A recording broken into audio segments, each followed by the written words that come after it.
네, 안녕하세요. 로열로드 투자전략가 로르쌤입니다. 자, 2020년 8월 19일 수요일 대응 게시방 시작하도록 하겠습니다. 자, 먼저 기술적 반등이 시작됐죠. 그래서 요 기술적 반등 확인해보고 화해 규제를 했더니 이 부분에 대해서 뭐 우리나라 반도체 기업들이 명암이 갈리고 있습니다. 이 부분 확인해보고요.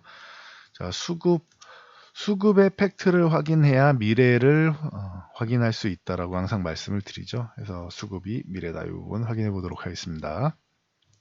자, 다우지수입니다. 그럼 옆으로 누워 있었다, 쉬어갔다라고 보시면 됩니다. 그래서 너무 특별한 이슈를 보시기보다는 미국이 지금 현재 중국과 무역 합의 중간 이제 점검 회의를 하기로 했는데 이 부분에 대해서 이제 중국이랑 이제 스케줄이 안 맞았다고 하는데 국가 간의 일인데 스케줄이 안 맞는 게 뭐 가능하겠습니까? 중국이 좀 회피하는 느낌이죠. 지금 트럼프 대통령이 지금 재선의 가능성이 조금씩 낮아지고 있기 때문에 그래서 지지율이 좀 떨어지고 있죠. 그래서 이 미국에서 대선 이후를 미루면 어떨까 하는 속내를 비추고 있고 미국에서는 지금 트럼프 대통령이 그래? 그럼 나도 지금 너네랑 대화하고 싶지 않아라고 하면서 이제 뭐 당분간 이제 좀 불편한 심기를 드러내 버렸습니다. 그러면서 이제 중국 때리기를 하고 있는 것이죠. 그래서 뭐 화웨이 같은 경우 지금 규제 뭐 중심에 있는 기업이라고 할 수 있습니다. 그래서 전일 뭐 소식을 전해드렸는데 이 부분은 이제 뭐 각 반도체를 이제 화웨이 쪽에 공급을 못하게 막음으로 해서 이제 우리나라 종목들에는 좀 간단하게 영향을 미쳤죠. 그래서 대표적으로 삼성전자랑 엑스랑 조금 명암이 갈리고 있는데 이 부분 잠시 후에 종목 파트에서 확인해 보고요. 네. 그리고 이제 뭐 볼만한 거는 이제 경기부양책 같은 경우가 이제 뭐 협의 재개 가능성에 대한 기대를 하고 있다라고 하죠. 그래서 뭐 스티브 문신 재무장관과 뭐 하원 의장이 뭐 이렇게 좀 얘기를 하기 시작하는 것 같습니다. 그러니까 참고 정도 하시면 될 것 같아요. 이 부분이 추가 경기부양책이 진통을 겪으면서 이제 미증시도 조금 쉬어가는 흐름이 있었는데 조금 해결되면은 리스크는 한 가지 사라지는 것이다라고 보시면 됩니다. 자, 나스닥 같은 경우는 뭐 또 고점을 돌파를 했습니다. 그래서 뭐 사상 최고치 들어갔다 정도로 보시면 됩니다. 자, 우리나라 증시가 중요한데 미국과 다른 모습이죠. 그동안은 뭐 전 세계에서 제일 강한 글로벌에서 제일 강한 증시였는데 이제 뭐 자체적으로 이제 코로나가 좀뭐 확산되면서 사회적 거리두기 2단계로 지금 격상이 되어 있죠. 이 구간에서 우리가 방역에 성공을 해야 이제 좀 다시 예전처럼 돌아가는 것이고 그러니까 당분간 또 뭐 사람 많은 곳은 좀 피해야겠죠. 항상 말씀드리지만 여러분들 주식으로 돈 버는 것도 중요하지만 지금은 건강 관리가 더 중요한 때일 수도 있다. 이 부분 다시 한번 명심하시고요. 그래서 이제 오늘은 하방 경직 정도는 나왔죠. 일단은 추가 하락은 방어해줬고 소폭 반등을 해줬는데 코스피는 조금 실망스러운 모습이긴 해요. 적어도 이렇게 오늘 같은 경우에도 지금 음봉 형식으로 마감하지는 않고 양봉을 살짝 세워주면서 위쪽으로 좀 와줬어야 되는데 지금 보시면 2300 초중반에서 2400까지는 사실 자율등락 구간이라서 조금 올라가도 큰 의미를 부여하지 않아도 됩니다. 추가 하락을 방어했다라는 정도에서 의미를 두시면 되고 만약에 추가적으로 조금 더 밀려도 이상할 게 없는 장이었습니다. 그리고 나서 반등이 나와도 이상할 게 없는데 적어도 반등 구간은 좀 먼저 나온 편이다. 그래서 반등 시기 쪽으로 해서는 뭐 괜찮았다라고 보시면 될 것 같아요. 전일 하락이 급락이 나오고 이제 이 부분은 개인 투자분들이 약간 투매성 움직임이었구나. 실제 투매는 아니라고 했어요. 투매성 움직임에 일부 소수 움직임이 나왔는데 누군가 받아주지 않아서 그냥 밀린 거였구나 정도로 보시면 됩니다. 자, 수급 동향 확인해 보면 외국인들이 기관이 그리고 2천억 정도씩 매도를 했다. 그리고 코스닥을 외국인이 좀 러브콜을 보냈죠. 그래서 참고 정도 하시고 선물 동향은 뭐 중립 정도를 지키고 있습니다. 옵션 동향 같은 경우도 중립 이하, 소폭 이하 정도 되는데 금액이 크지 않아서, 그리고 만기일이 아직 충분히 남았기 때문에 옵션 동향은 뭐 크게 신경 안 써도 된다. 그냥 위쪽 아래쪽을 살짝 막아놓고 있다, 변동성을 좀 줄이는 수급이다라고 보시면 되고, 뭐 오늘 수급은 그냥 좀 쉬어가는 정도로 보시면 될 것 같습니다.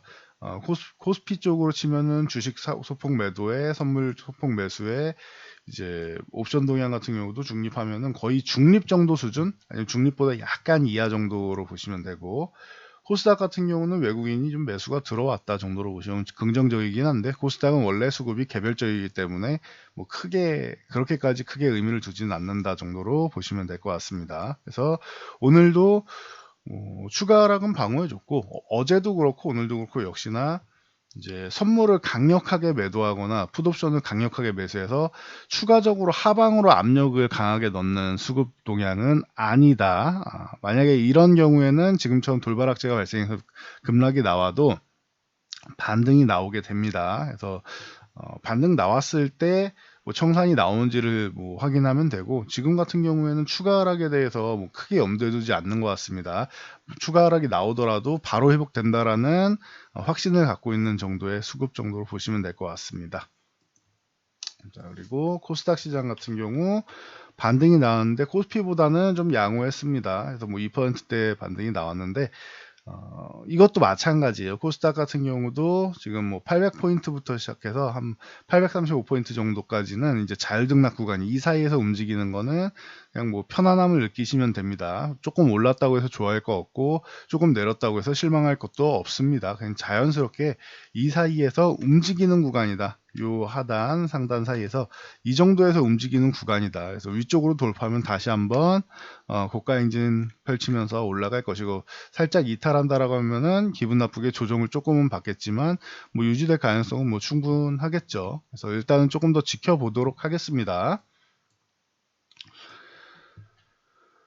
자, 삼성전자, 하이닉스 이 두 종목을 뭐 간단히 좀 비교를 해드리도록 할게요. 삼성전자, 하이닉스 두 종목 다 오늘 조금 약한 모습이었는데, 하이닉스는 조금 더 약한 모습이었던 게, 자, 삼성전자 같은 경우는 종합 가전업체, 뭐 종합 IT 업체라고 말하는 게 맞고, 자, 자, 하이닉스는 이제 순수 반도체 종목이라고 할 수 있겠죠. 그래서 이 산업 구성이 좀 다르기 때문에 이제 똑같이 움직일 수는 없다. 그래서 시총 문제도 있고요. 그래서 화해 규제로 해서 이제 뭐 우리나라 반도체 기업이 이제 수출하는 부분에 조금은 타격을 빚을 것이다. 뭐 이렇게 나오는 것은 이제 전체적인 반도체 업황을 얘기하는 것이 아니라 단기적으로 이제 뭐 화웨이 쪽 얘기를 하는 거죠. 중국 쪽 리스크를 얘기를 하는 것이죠. 그래서 뭐 나추에 이제 가격이 오르게 되면은 뭐 이 부분은 뭐 업황 같은 경우는 문제가 없는데, 단기적으로 리스크를 작용할 수 있는 상황이다. 그래서 하이닉스가 뭐 그동안 오른 것도 없이 다시 뭐 밀려 내려오고 있는데 굉장히 좀 안타까운 일이죠. 그래서 기존부터 계속 말씀드렸듯이 하이닉스 같은 경우는 이 상하파동 생각하지 않고 내년 혹은 내후년까지 그냥 뭐 담아뒀다가 그쯤 돼가지고 매도할 때쯤 돼가지고 꺼내볼 수 있으면은, 장기로 보시는 분들은 상관이 없다. 그러면 이렇게 밀려도 추후에 또 다시 뭐 회복되고 하는 부분은 신경 안 쓸 수 있겠죠. 하지만 단기적으로 볼 때는 하이닉스보다는 소부장이 낫다라고 꾸준히 언급드리고 있습니다. 그래서 하이닉스 같은 경우는 순수 반도체 메모리 업체라서 이제 조금 직접적으로 타격을 뭐 강하게 입지 않겠냐 해서 강하게 하락한 것이고, 삼성전자도 소폭 밀리긴 했는데 전일 IBM 이슈도 있었고, 그리고 이제 전체적으로 반사이익을 얻는 부분도 있다라고 보시면 됩니다. 그래서 기존에도 설명드렸듯이 이 스마트폰 분야랑 이제 5G 통신 장비 분야랑 이런 분야 등등 몇몇 분야도 뭐 가전이나 이런 부분에서는 오히려 반사이익을 얻을 수가 있습니다. 삼성전자가. 그래서 하이닉스와 삼성전자의 이제 뭐 같은 섹터인데 서로 다른 모습의 이제 움직임이 나오고 있다라고 보시면 될 것 같습니다. 그래서 이렇게 보시고, 오늘 같은 경우 뭐 특징 섹터 뭐 간단히만 짚어보면 뭐 모바일 게임이나 뭐 엔터 뭐 이런 쪽이 좀 양호했었는데, 이거는 중국이 이렇게 미국이랑 이제 사이가 안 좋을 때마다 우리나라에 이제 러브콜을 은근 슬쩍 보내죠. 그래서 뭐 외교 쪽으로 해서 이제 뭐 방문도 하고 시진핑도 뭐 조만간 올 수 있다라고 하고 그렇게 되면은 이제 뭐 직접적으로 볼 수 있는 게 뭐 게임 같은 경우 그냥 판호만 내주면 되는 거죠. 중국에서 그러니까 그러니까 그 게임을 이제 허가 내주는 거라고 생각하시면 돼요. 허가를 우리나라 게임을 허가를 안 내주고 있었죠. 뭐 수출 같은 경우도 막고 뭐 다 막고 있었는데 그냥 규제를 조금 이제 느슨하게 좀 풀어준다라고 생각하시면 돼요. 이런 게 이제 한은령 해제에 해당이 되겠죠. 그래서 뭐 게임주나 뭐 엔터주 같은 경우가 뭐 그에 뭐 수혜를 입을 수 있다 해서 좀 움직였는데 뭐 참고 정도 하시고 오늘은 뭐 삼성페이 같은 경우가 이제 뭐 해외 결제 시스템 요거를 이제 마스터카드랑 제휴를 했죠. 그래서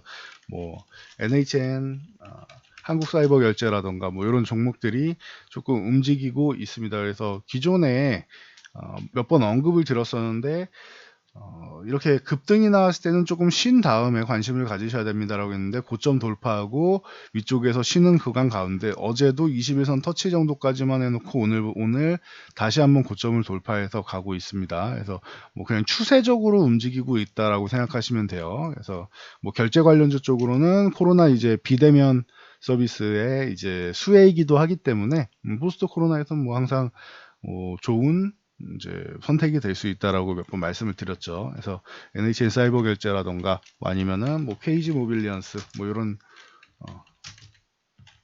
네, 이런 종목들이 움직임이 나오고 있습니다. 하지만 두 개가 주가 레벨은 다르죠. KG 모빌리언스는 급등이 나온 후에 추세적으로 이렇게 휴식 구간을 만든 후에 그러니까 급등이 나올 만한 이 정도까지 가파르게 올라가는 게 아니고 추세적으로 올라갔어야 되는데 너무 가파르게 올라갔기 때문에 이렇게 조정 구간을 만든 것입니다. 그래서 조정 후에 뭐 20일, 30일 다 이탈한 다음에 요 최근 조정에 대한 반등 정도가 되는데 이거는 NHN 한국사이버결제하고는 조금 다른 모습입니다. 한국사이버결제는 고점을 돌파하는 모습이고 KG모빌러스는 현재 반등 구간이기 때문에 여기 그 10,000원 뭐 중후반대를 넘어서 11,000원을 넘어 안착해 줘야 그래도 다시 한번 위쪽 방향을 볼 수 있다. 그리고 500원 정도는 그냥 양보하고 11,000원 안착하는지를 확인하는 게 좀 유리할 수 있습니다. 그래서 지금은 위쪽으로 쭉 이렇게 급등하는 종목들 잘 보시면은 급등 후에 조정을 이렇게 받는 종목들이 많아요. 그렇기 때문에 제가 항상 말씀드리지만 추격 매수는 자제하는 게 좋다라는 부분 여러분들이 팩트를 확인하고 가시면 되고요. 그리고 이제 조금 내가 마음에 드는 종목이었는데 최근에 좀 많이 올랐어요. 아니면 혹은 언론에서 이슈가 되는 것 같아. 그러면은 기다리세요. 한 뭐 2주에서 한 달 정도 기다려 보시면은 조정을 받은 후에 다시 한번 움직이기 시작하는 구간이 나오게 됩니다. 빠르면 2주, 늦으면은 한 3개월까지 걸릴 수 있어요. 2주에서 3개월. 요 사이 정도 좀 기다리면서 진득하게 보시면 만약에 내가 원하는 구간에 안 오고 그냥 올라간다라고 하면은 그건 내 종목이 아닌 거고요. 원하는 구간 영역대에 왔는 진입을 했다. 근데 이게 기존에 가장 좋은 종목이었다라고 하면은 그때부터 이제 분할로 조금씩 담아가시면 됩니다. 그러니 다시 한번 말씀드리지만 지금은 추격 매수만 안 하시면 돼요. 뭐 지금뿐만 아니라 주식할 때 가장 기본입니다. 추격 매수만 안 하면 되고요. 그리고 어제 말씀드렸는데 지금 구간에서는 조금 이렇게 흔들림이 나왔기 때문에 단기적인 돌바락재가 발생했고 이제 우리나라에 대한 특수한 경우죠. 글로벌 시장의 자금 동향이나 이런 부분에 대해서는 전혀 뭐 흔들리는 부분이 없었습니다. 근데 우리나라 단기적인 이슈인데 외국인들이나 기관들이 이제 강력하게 뭐 매도를 하거나 불안감을 갖지 않는 이유는 기존에 우리가 방역을 잘했었고 이제 우리 국민분들 여러분들 모두가 자 방역 시스템을 잘 지켜서 기존에도 신천지 사태 뭐 이태원 사태 뭐 등등 해서 뭐 여러 가지 사태들 뭐 종교단체부터 해서 여러 사태들을 잘 이겨냈습니다. 성숙한 시민의식이 돋보였었죠. 이런 것처럼 이번에도 과거에 없던 일이 아니고 있었던 일인데 잘 헤쳐나왔기 때문에 이번에도 잘 해결나갈 것이다라는 정도의 믿음은 있는 것 같습니다. 그래서 그 믿음대로 우리가 잘 수행해서 이번에도 위기를 잘 넘긴다라고 하면은 주식시장은 단기적으로 밀렸던 부분, 이 부분은 이제 절호의 찬스가 된다, 기회가 된다라고 항상 말씀을 드립니다. 이게 추세적으로 꺾이는 조정이냐, 아니 변곡점이 되는 조정이냐, 아니면은 갑작스러운 돌바락제냐, 이 부분은 수급 동향을 확인하면 되는데 수급 동향에 변화가 없다. 그러면 변곡점은 아니고 단기적인 돌바락제로 잠시 흔들림이고, 이 부분이 해소가 좀 되는 기미가 보인다라고 하면은 시장은 뭐 바로 뭐 회복되고 종목들도 바로 회복되기 때문에 좋은 종목을 선별해서 그냥 들고 가시면은 되는 시장이다라고 말씀드리겠습니다. 전 여기까지 말씀드리고 물러가도록 하겠습니다. 자, 영상이 도움되셨다면 좋아요와 구독 눌러주시고, 뭐 알람 설정해 주시면은 월요일부터 목요일까지 이제 제공되는 시황 영상 외에 추가적인 영상을 받아보실 수 있습니다. 자, 영상 잘 참고해서 모두 안전 투자하시기 바랍니다.